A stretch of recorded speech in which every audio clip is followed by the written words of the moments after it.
బతుకు ఆడు ఆటలో మరణమంటే ఏమిటి?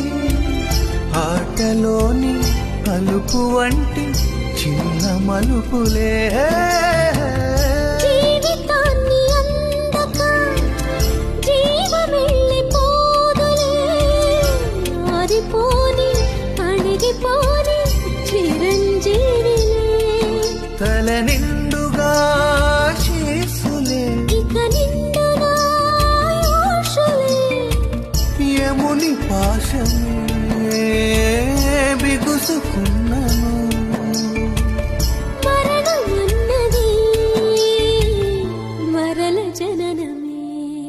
నిండు నూరేళ్ల సావాసం స్వర్గమయ్యింది వనవాసం.